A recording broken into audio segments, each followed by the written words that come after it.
Now, what does spirit mean? It does not mean ghosts. It has nothing to do with seances and wisps of smoke and the clanking of chains in old English houses.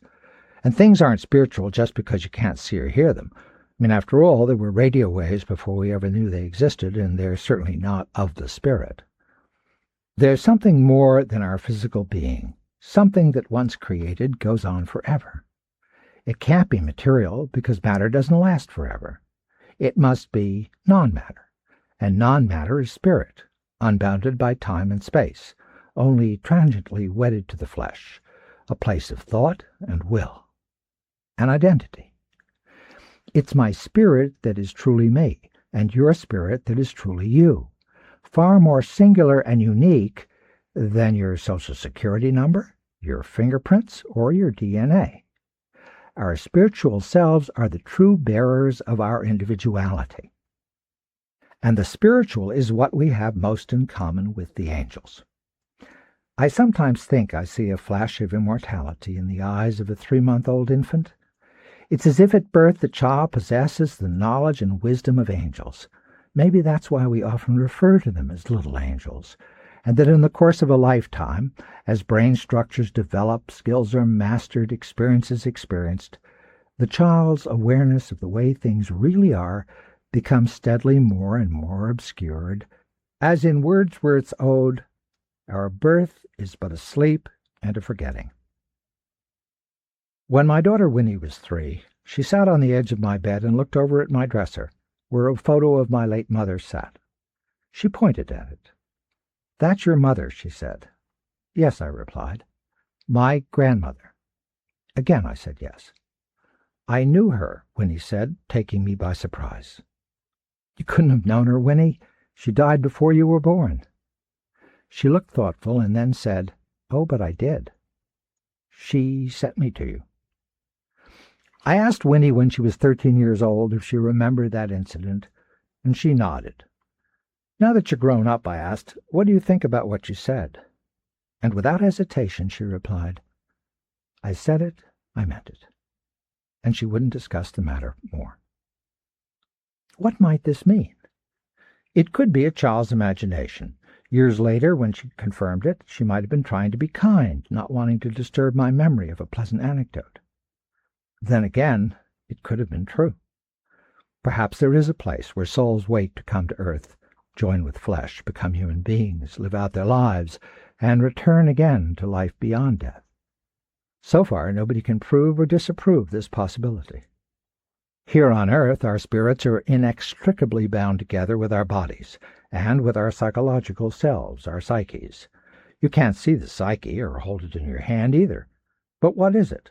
Electrical, chemical impulses traveling through brain circuitry, accounting for consciousness, judgment, action, memory, emotion, the activation of cortical and subcortical regions of the central nervous system associated with the experience of loving, an enjoyment of sound in the form of music that winds its way up the acoustic nerve to the appropriate reception centers, from whence it spreads out to affect the regions of joy, sorrow, excitement, or contentment, the shaping of our adult perceptions by life experiences that happened a long time ago when we were children.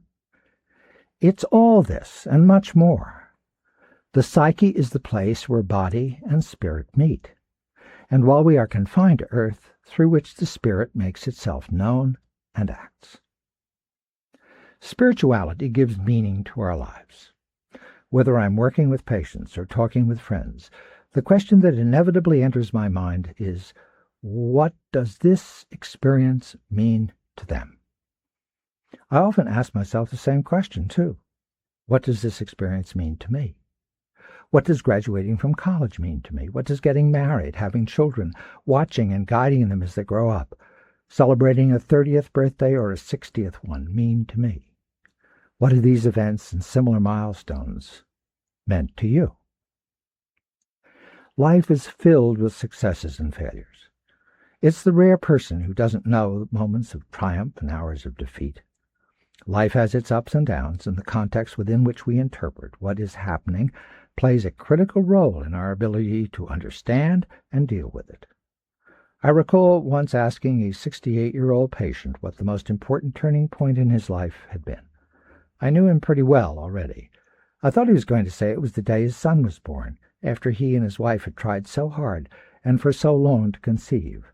Or maybe the time his patrol was caught in a surprise ambush by North Korean troops, and only he and 2 others escaped alive. Instead, he said, "You know, I had a nervous breakdown when I was in my 40s. Went to the hospital. I was terribly depressed.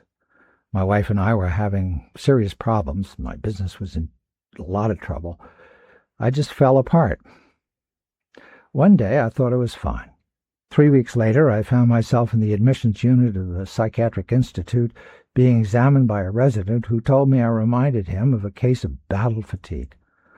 I was placed on a locked unit because they weren't sure whether I was suicidal. I thought of killing myself, sure, but I didn't intend to, even though I was feeling a terrible ache that seemed to go all through me. A few days after I got there, I decided to use what little energy I could find to take a shower. I stood there, hurting, wanting to die, the water pouring down on me. I felt utterly helpless and hopeless. Suddenly I thought of Jesus dying on the cross, and I thought, who am I to feel so sorry for myself?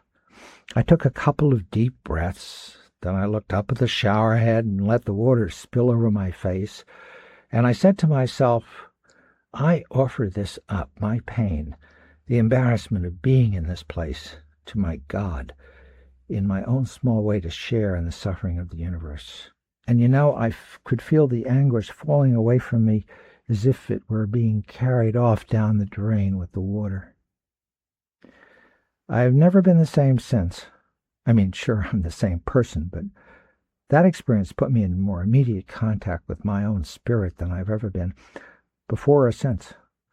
It helped me regain my perspective and realize that my faith and hope and ultimate trust in God were my real resources, my real sources of strength and of knowing who I am. I hadn't expected this answer to my question at all.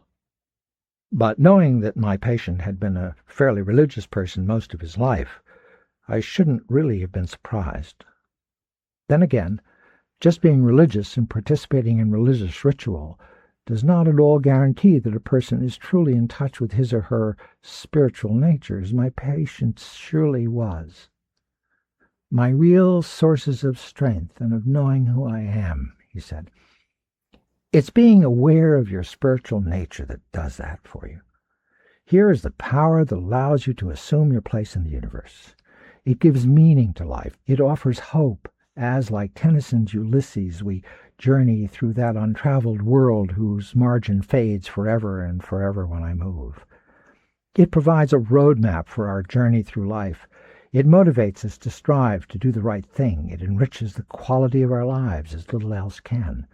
It is the source of happiness when things go well, and of the courage and endurance we need when they don't. It's a badge of honor. It's what makes us like the angels. If spirituality is a characteristic of being, angels who are Holy Spirit, and we partly so, why refer to it as one of the 7 strengths of successful angels? It's what they are. What one isn't exactly a habit. Using one's will for willing and one's mind for knowing, communicating, healing, protecting, loving, these are clearly talents that can become part of ourselves. But spirituality, where does this fit in? To begin with, spirituality provides us with the energy and direction that empowers us to make a habit of these other gifts and to use them only for ends that are inherently good. Consider how much easier it is to respect and love and give to others when you think that they too are spiritual beings. It's the common denominator among people, all people, regardless of gender, race, creed, nationality, and hence the most effective way to eliminate prejudice, an evil rooted in accidents of birth. How much easier it is to listen and try to understand someone when you realize that what you're trying to understand is spiritual too. It's easier to reach out to comfort when you know that you're comforting not only the body, but the soul as well. It can only make you a better husband, a better wife, a better parent or child, a better doctor, teacher, or mutual fund manager or engineer. There's a scene that I found particularly moving in the film As Good as It Gets, starring Jack Nicholson and Helen Hunt. They're sitting in a restaurant, and she's asked Nicholson to say something nice to her. He wrinkles up his face a bit, something he's famous for, looks directly at her, and says quietly, "You make me want to be a better person." I don't analyze movies while I'm watching them. I simply try to live the experience of them. It's only now, months later, that I realize that in this scene, the spirits of these two people reach out to touch each other, only for an instant, of course, because Nicholson quickly puts his foot in his mouth again, and it takes the rest of the story for his better self to really emerge. This scene provides a clue to discovering ways in which we can develop patterns of behavior that will continually acknowledge and enrich our spirituality. There's not a day that passes when you don't have a chance to help someone else become a better person. And that doesn't mean there has to be something wrong with the other person. I mean, he or she doesn't have to be short-tempered or caustic or bigoted or ungiving. If you can help with these kind of shortcomings, great. But every one of us can do better, in one way or another, especially with a little help from our friends. We can choose better, learn better, communicate better, love better, pray better. There's always room for improvement. Now, being spiritual doesn't mean that you tiptoe around in a fog wearing a perpetual smile and thinking of yourself as spiritual all day long. Nobody could function in the world like that. I don't think of myself as spiritual when I'm driving a car in New York City traffic or lunching with a friend or shopping for clothes at an outlet mall. And I never try to walk through doors or float across the room. In fact, I don't think about being spiritual most of the time. I do when I pray, I suppose, and when I contemplate life, when I think about who and what I am and where my life is going. But the really nice thing about spirituality is that once you accept that it is the very real and very comfortable center of your being, you can think about it any time you choose. It must already be obvious that whenever you walk in the footsteps of angels, you're growing spiritually. And whenever you think about God and say a prayer of thanks because something nice has happened, or maybe just because it's an especially beautiful day, you enrich your spirit. Now, religion is where each person's spiritual life comes together. The word religion means a binding back, more specifically, a binding back to God. It begins in the heart. Faith in God is just that, faith, a belief in what we can neither prove nor disprove, since proof eliminates the need for faith. I must say, I sometimes wonder why God chose to make acceptance of his existence a matter of faith.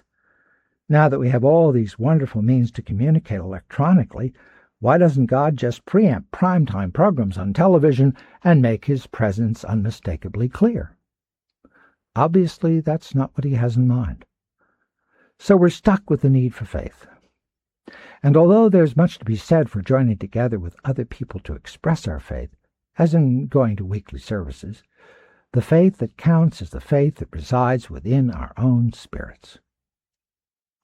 The obvious advantage in belonging to a spiritual community is the fact that a congregation gives you the opportunity to magnify the power of your prayers. There is strength in numbers. It's also strengthening to be with others who publicly acknowledge their spiritual essence. Then, too, you can hear readings from the Bible, and hopefully hear an inspiring homily. In some faiths, you have communion as well. Formal religion also tries to provide guidelines that you can follow to lead more spiritual lives. A side benefit of belonging is the sense of belonging itself, and the chance to make friends with people who share your worldview, and a lot of other things as well, such as playing tennis or bridge or going to concerts or having cookouts on Memorial Day and the 4th of July. You may even be reminded of angels. I recently went to a christening in a church in Boston. One of the first things I noticed were 2 gigantic statues of angels standing on either side of the sanctuary. I'd been in the same church once before, but never noticed them. I looked up at the ceiling and I saw more angels there. Not Michelangelo's angels, of course, but angels carved of wood, gilded, smiling as angels are portrayed as smiling, watching over us below. Now here are some guidelines for modeling ourselves after angels to enrich our own spirituality. To begin with, acknowledge your spiritual self and value it greatly. Then acknowledge and respect everyone else's spiritual reality, and let this govern your attitudes and behavior toward all human beings. If you believe in God, thank Him every day for your existence and for the wonderful gifts He's given you. Even if you don't believe or can't be sure about it, you can lead a very meaningful life by being angel-like without ever having to think about angels, leaving the world a little better place than it was before you came. When you feel desperate, call on God for hope and enlightenment. When you're in pain, ask Him for the courage to bear it. When you're afraid, remind yourself of the sparrows and the lilies of the field and His reassurance that He will always look after you. Find a book or two with spiritual messages, ones that appeal to you, and read from them a few minutes every day for inspiration and comfort. Live your spiritual life quietly and with modesty. Let others discern it in your spiritually guided behavior, your caring for others, your values, your commitment to good. Don't be dissuaded from your faith by the evils in this world. These are often cited as a reason for not believing. In fact, they give all of us an opportunity to exercise virtue. In the face of cruelty, you can be kind. In the face of injustice, you can be firm and fair and unyielding. In the face of hatred, you can be loving.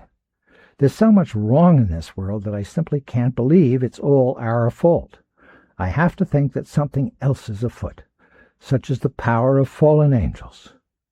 And in the face of devils, you can become more like the angels of God. Avoid cults, avoid strange beliefs that stand in defiance of God, including those that may sound innocent enough, but which, rather than honoring God, worship mankind instead. Be tolerant and understanding toward those whose religious practices differ from yours. Each person must serve God as he or she believes proper. And finally, maximize your spirituality by joining together with others who are committed to the same end. In this way, you can greatly strengthen your own faith while helping them strengthen theirs. Part 3. Being humans, not all that bad. By now you may be enthusiastic about the prospect of being more like the angels, using your will to make better choices, expanding your knowledge and cultivating wisdom, possessing more effective communication skills, exercising greater leadership, being filled with selfless love and generosity, being immensely strong yet humble, being incredibly effective in your new life. It sounds too good to be true. It is too good to be true, because we're not angels, and we never will be. We cannot in this world come close to their level of perfection. We're human beings, mixtures of clay and spirit. But that isn't the worst thing in the world to be. After all, you could have been one of the fallen angels whom forgiveness will forever elude.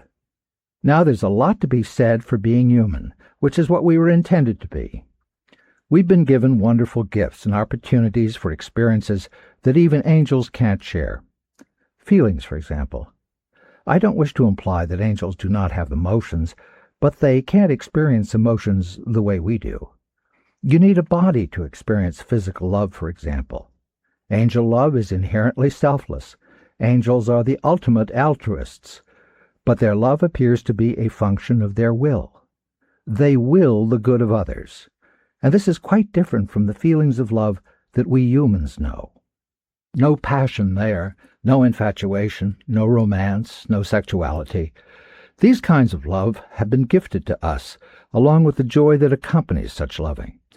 Only people can experience the happiness of becoming parents, the excitement of holding a new infant, the sense of accomplishment and fulfillment to be found in friendship with children who have grown to adulthood and lead their own lives, but are still engaged in a relationship of love and loyalty to their parents. Only human beings can experience love that begins as an attraction to someone seen from a distance and progresses through an introduction to a date, to a getting to know one another, to falling in love and intellectually confirming the integrity of that love, to a commitment and a sharing of life's experience together. We're also the only ones who experience the emotional pain that can be a part of loving, the pain of loss and of loneliness. Angels don't feel physical pain either. Now, only a fool would intentionally seek out pain. There's nothing pleasant about it. I've seen enough patients in emotional and physical pain to know that. But pain does offer us the opportunity to be courageous. It provides us with insight into other people's pain. It can, as in the case of the pain of being depressed, be the start of a new level of spirituality, if we know enough to use it for such a purpose. Angels don't cry. Nowhere in the Hebrew Scriptures or the New Testament is there an instance of an angel shedding tears. Jesus cried, but he was part human. We cry when we're in pain and when we're sad. We cry when we're moved by a beautiful story or an especially gorgeous sunset. Angels may be the most gifted of musicians, so it is believed, but only humans can be moved to tears by a symphony or a ballad that touches our hearts. They can't hold hands in the movies. They can't enjoy a delicious meal, a cup of hot chocolate after a cold day out in the snow, the wonderment of diving deep below the surface of the sea and playing with the dolphins, the excitement of putting paint to canvas, the thrill of cheering our home school football team on to victory, or the contentment of having a little something on a hummy sort of day, like Winnie the Pooh. Even as we work to develop angel-like behavior, we should rejoice in the fact that we're human, in spite of our frailties and the risk of falling prey to the lure of evil. People don't think about sin much these days because we don't quite understand what it is and how the concept of sin applies to us. But as psychiatrist Carl Menninger wrote in his book The Vital Balance, the de-emphasis on sin is as unrealistic as the pessimistic conclusion that man is all evil. If you look up the meaning of the word sin, you'll be able to separate it from your image of the wild-eyed preacher threatening us with hell and damnation and begin to grasp its real significance. Sin means to transgress, to do wrong. Nothing very complicated about that. It also means to offend. You can do wrong against yourself, choosing evil over good, or just failing to become the person you have the potential to be. Against other people, hurting them, treating them with disrespect. And against the earth itself, making the air unfit to breathe and the water unfit to drink. And whom can you offend? Yourself, someone else, the earth, the angels, and God. Unless you've been foolish enough to make a habit of iniquity, you'll have many chances to choose between what's good and not in the course of your lifetime. Angels were given that choice only once. For those who chose evil, the ultimate punishment lasts forever. No second chance there. We can have the challenge and joy of choosing good over and over again. We also have the reassurance that when we make wrong choices, a sincerely contrite heart can win us God's total forgiveness and the opportunity to start fresh again, as long as we're alive. And we can learn to forgive ourselves and others who have offended us. Not always an easy task, but one that helps us build moral courage and spiritual strength as we go along. We'll need that courage and strength as time passes. For most of us, our bodies, once a source of real and legitimate pleasure, dancing, making love, playing touch football, sailing before the wind, will start to fail us as we grow old. Angels don't have to worry about heart attacks or the terrible pain of advanced arthritis or being completely paralyzed on one side following a stroke. They don't have hands and feet and joints and blood vessels and brains. It's not a pretty picture for us humans, yet even here there's something for all of us that angels can't experience. We are eligible for spiritual medals of honor. I'm sure you know people who have won these. I do. I have a friend who's been fighting against Parkinson's disorder with trembling hands, weak limbs, unsteady gait for over 10 years now. He takes his medicine faithfully. He still goes to his office. He sees friends and goes to his country house on weekends. He loves history and archaeology, and only last year he flew to Mexico to see the Mayan ruins in the Yucatan. It's a struggle for him every inch of the way. At least twice a week he falls down, but with help, picks himself up again and goes on his way by himself. I recall once walking alongside him on a snowy day when suddenly he began to lose his balance. I put my arms around him to hold him up. He was dead weight, and together we fell into a snowbank, and we lay there laughing I mean, can you imagine laughing for a couple of minutes until a nice lady came along and helped us both up? It's said that when the end comes, when we die, an angel comes to take us to our new home. On television's program Touched by an Angel, his name is Andrew. But most people who believe in angels think it's the archangel Michael who escorts us there. He must be a pretty busy angel. I suspect he has some help. But we have the chance to do our part, too, to make the effort to face the reality of death and to die with dignity. A couple of years before my own father died, he took me to the local undertaker and selected the casket in which he wanted to be buried. He knew I'd be very upset when he died, and he didn't want me, his only child, to be vulnerable to the pressures that he thought the morticians and other members of our family would put on me to do more. He was right. When the time came, I was asked how I could bury a man as prominent as my father had been in such a simple casket, and I was prepared to answer that this is the one that he himself had chosen. He also chose the particular place in the cemetery where he wanted himself and my mother eventually to be buried, and chose a headstone to mark the place. My dad gets a Medal of Honor, too, for being a model for me of how to face death with courage and faith. My dad believed very much in God, but I don't know what he thought of angels. The subject never came up. My mother believed in angels, I know. So you see, there's plenty of sadness and joy in this world to help us on our spiritual quest, and many an adventure on the way. Angels are here to guide and protect us, but not being human beings, they can only imagine how exciting it can be. And since there are so many wonderful things about being human, we do well to use our angel strengths to take care of our bodies as well as our spirits. I'm a physician, after all, and naturally this thought would occur to me, especially these days when we need all our wits about us to get the medical care we need, and when patients as well as doctors have more information than ever about how we can prevent illness and stay well. What are the basic ingredients of health? You know them. You know most of them already. Exercise, good nutrition, adequate sleep, safe and sane sex, avoiding harmful substances, cigarettes, illegal drugs, too much whiskey, the successful management of stress, recognizing signs and symptoms of illness in its earliest stages, and taking the steps necessary to get good medical care. Let's look at these more closely. Let's start with exercise.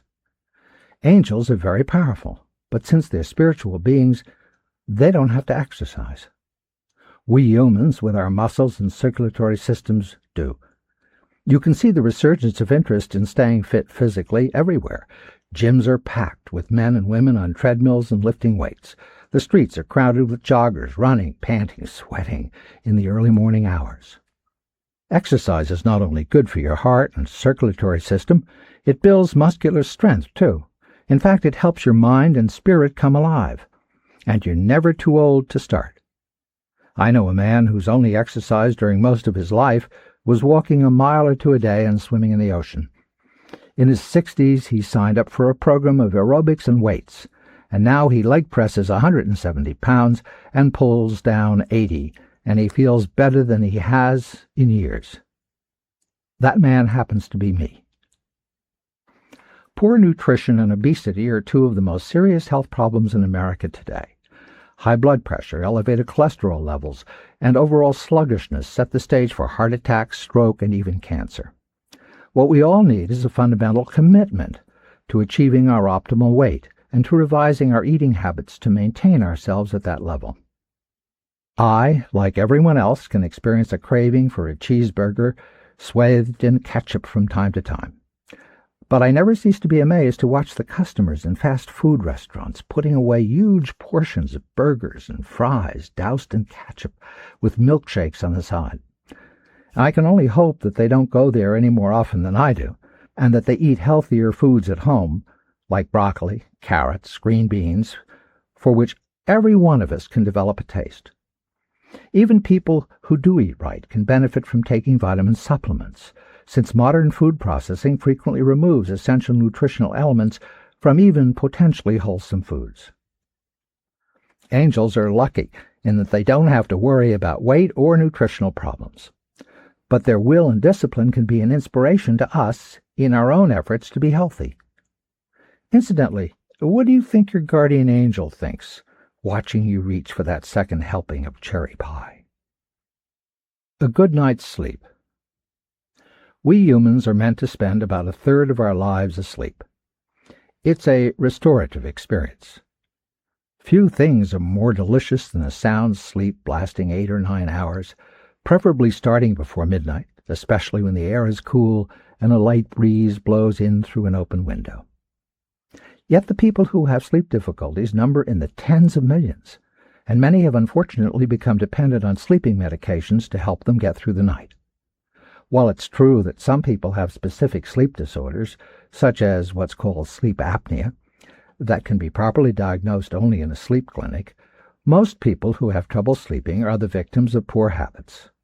They stay up until all hours, throwing their biological clocks out of whack, watching television in bed, mistakenly believing that it will help them feel sleepy, whereas in fact it usually tends to do the very opposite. They drink coffee at dinner, ignoring the fact that caffeine stimulation lasts more than 10 hours, well past bedtime. Now, there are many simple things you can do to help you sleep better. Stretching exercises in the late evening, reading a book, a glass of 1% milk, or a glass of purified water. Be sure your mattress is comfortable and your room is dark. I'm sure you've heard most of these suggestions before, and more as well. It's angel-like discipline that will get you to put them into regular practice. Anxiety is one of the most common causes of insomnia. People are afraid to let themselves fall asleep for any number of reasons. They're afraid they'll miss out on something, like children often feel when they have to go to bed before their parents. Or they may fear unconsciousness itself, a state of total relaxation in which they are temporarily helpless to defend themselves against the terrors of the night. Maybe they lack faith that everything will be all right, and that they'll wake up safe and sound when morning comes.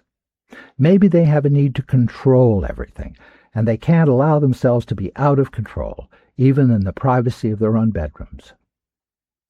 Sleep requires you to be willing to allow something to happen that you cannot will.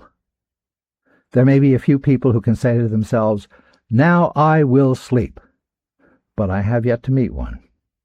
It's something you have to let happen. And to do that, you must have your physical, psychological, and spiritual life in order. You have to trust yourself. Trusting your angels can help too. If you have difficulty sleeping, you might try crawling under the covers and thinking peaceful and reassuring thoughts about the angels who will look after you throughout the night. And maybe count angels as you doze off. Counting angels is probably a lot more effective than counting sheep. Managing stress.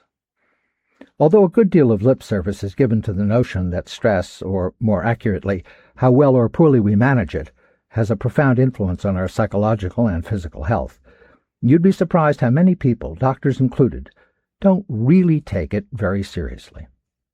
Only last year, a friend of mine collapsed and died of a heart attack, even though he'd presumably been in excellent health up to that time. David was only 43 years old. I knew him well, and I knew that he had never come to terms with a number of unresolved tensions in his life. A pattern that researchers have established as significantly related to heart disease is finding yourself in a situation or relationship that's frustrating, disheartening, demoralizing, and feeling unable to change the way things are, change how you experience them, or escape them. David was an ambitious man who worked for a company that manufactured containers, those huge metal boxes that you see being loaded onto railroad trains and ships. He'd risen through the ranks as high as he could. Because the business was family-run, David's promotion to a position in senior management was not likely to happen. Meanwhile, his immediate boss was insensitive, rude, blaming, indecisive. David dreaded going to work in the mornings and was utterly exhausted by the time he arrived home, often late for dinner. He tried to find another job or secure a transfer within his own company, to no avail. What made his situation so desperate was the fact that he did not make the vital connection between his stressful situation and his health. He fumed inside, but he was too proud to talk with his wife or friends about his distress. It never occurred to him to seek out professional help. The door to his soul was locked tight. When everything exploded, it blew David's heart apart in the process. David was frustrated and angry because he was caught in a predicament that he desperately wanted to escape, but from which he saw no exit. Doctors have found a different scenario to be associated with the development of cancer, intensely desiring something or someone that you can never have. Now, this is not to say that stress directly causes cancer. Viruses or chemicals probably affect cell metabolism to cause cancer, but stress suppresses your immune system, making you more vulnerable to many kinds of disease. For example, say you're going through a divorce you didn't initiate and don't want. You want your husband or wife back, but he or she adamantly rejects any possibility of reconciliation. You're immobilized. You can't let go. You can't bring yourself to start thinking about ways to rebuild your life. You're too embarrassed or feel too hopeless to talk things over with a friend or a professional. You are indeed at risk. Although, unlike a heart attack, it may take time for cancer cells to start to multiply in your body. I don't mean to scare anyone here, but we're talking about what we can learn from the angels to help us lead healthier and more adaptive lives. We can do that only by identifying areas of risk and cultivating angel-like qualities to help us overcome them. Knowledge and insight into the ramifications of what he was going through could surely have helped my friend David. Add a touch of humility and a willingness to talk things out with someone, and he might still be alive today. I don't really know whether he believed in God, but I do know that faith goes a long way in providing us with the strength and resilience necessary to deal with stress. And when it comes to decision-making time, I see them making informed choices about their treatments and complying meticulously with the regimens established for them. And if they didn't believe in those regimens, I'm sure they'd seek advice somewhere else. Angels would behave in that sort of logical, disciplined way if they had to get medical help, which obviously they don't. But we do, and we'd be wise to follow their example. Of course, some people insist that angels don't exist, never having seen one. And other people ask why they appear only to certain humans, though others still say that angels come to everyone. The question to ask is, who will recognize them when they come? A Book of Angels, Sophie Burnham. I am 18 again. I am sitting in a dark room, watching small silhouettes appear on a white screen, one after the other in quick succession. I'm not alone. 20 other sailors are crowded together with me into this small space. Outside, the snow is piled 10 feet high, and the temperature is 5 degrees below zero. Here inside, however, it's unbearably hot. I can hardly keep my head upright, and I fight against a powerful urge to fall asleep. It's aircraft recognition class. The men identify each plane and call out its name as its outline appears on the screen. 0, Kate, Messerschmitt, F4U, Corsair, B-29. One day in the future, some of us will stand watch on the deck of a ship, staring at the clouds, searching, waiting to give a warning signal if the enemy aircraft appear, protecting our own planes from being shot down by mistake. The slide machine clicks mercilessly on. I am breathing heavily. My eyelids flutter. I pull myself erect and shake my hands on either side of me, upset that I've just misidentified another plane, one of ours, my third in a row. 50 years separate me from that room. Now I've engaged in a different kind of observational task, standing on the deck of my life, trying to recognize angels, and hoping I do a better job this time around than I did with the airplanes. What strikes me first is how quickly the years have flown by. The past is a patchwork of memories, often with no rhyme or reason as to which come to mind easily and which seem forever lost. It is crowded with people, family, friends, colleagues, patients. It's full of events whose importance seems to have little bearing on how clearly I remember them. Going to Bamberger's department store with my mother, for instance, and having lunch in the Ivy tea room, and being served an ice cream cone upside down in a dish decorated with colorful candy to look like a clown. Or skating on a pond near home and holding hands with a girl from school as we moved across the ice. I even remember her name, Vivian. Delivering the valedictory address at my college graduation, sitting with one of my earliest patients in her hospital room, confused by the intelligent, delicately beautiful, soft-spoken young woman I saw, in contrast to the dire future my supervisor predicted for her. He proved to be right. I remember her name, too. It was Mary. Watching my first son, Christopher, be born, and years later hugging each other goodbye at LaGuardia Airport as he went off to college. Deciding to push ahead with treatment for a patient of mine, which saved her sanity and her life when all the consultants who had seen her considered her case hopeless. Talking with one of my oldest and best friends on the telephone after he'd had surgery, the day before he quite unexpectedly died. Being interviewed by Jane Pauley on television. Sitting for a photo with medical school friends at our 40th reunion and thinking that they all looked very much as I remembered them from years ago. The Good Friday candlelight procession at St. Joan of Arc Church on Cape Cod. What strikes me now is the realization that angels were there. They were always there. I shall never know the whole story. I shall never know how much of a role they played in my life. Angels and life are that way. You've just listened to a reading of The Secret Strength of Angels by Dr. Frederic Flach. About the author. Dr. Frederic Flach graduated summa cum laude from St. Peter's College, where he majored in philosophy. He received his medical degree from Cornell University Medical College. He has practiced psychiatry for more than 40 years and is currently attending psychiatrist at the New York Presbyterian Hospital in New York City.